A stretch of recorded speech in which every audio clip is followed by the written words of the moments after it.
mais.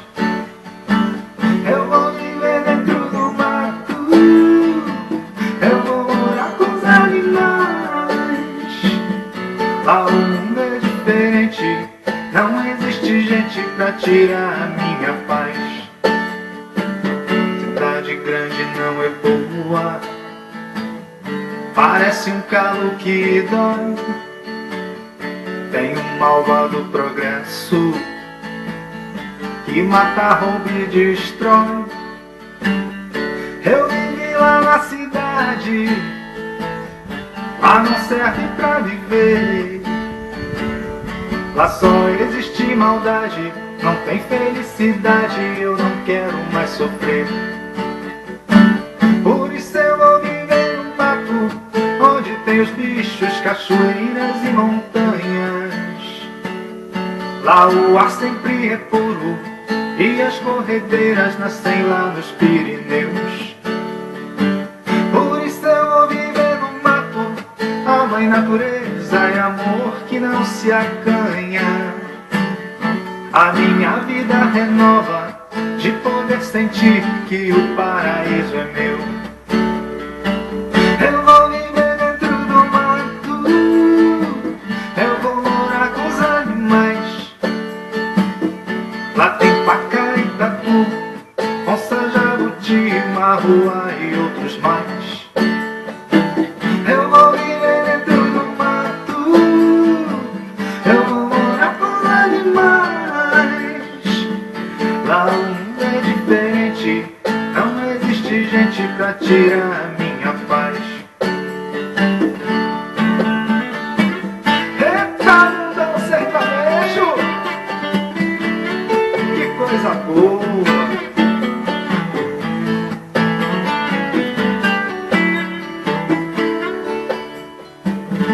Eu me chamo natureza, hoje venho aqui dizer, no presente e no futuro, para sempre eu hei de ser. Eu vivi lá na cidade, lá não serve pra viver. Hoje existem muitas casas, muitos shopping centers, viadutos e hotéis, torres de operadoras de telefonias, internets e TVs.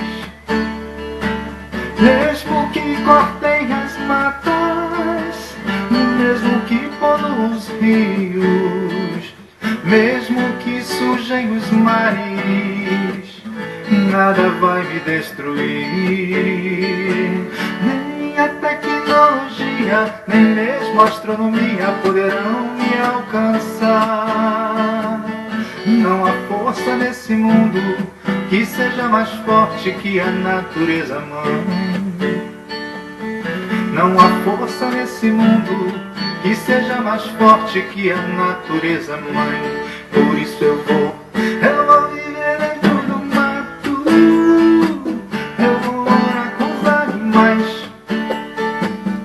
Lá tem paca e tatu, onça, jabuti, marroa e outros mais. Eu vou viver dentro do mato, eu vou morar com os animais. Lá o mundo é diferente, não existe gente pra tirar a minha paz. Lá o mundo é diferente, não existe gente pra tirar a minha paz. Lá o mundo é diferente, não existe gente pra tirar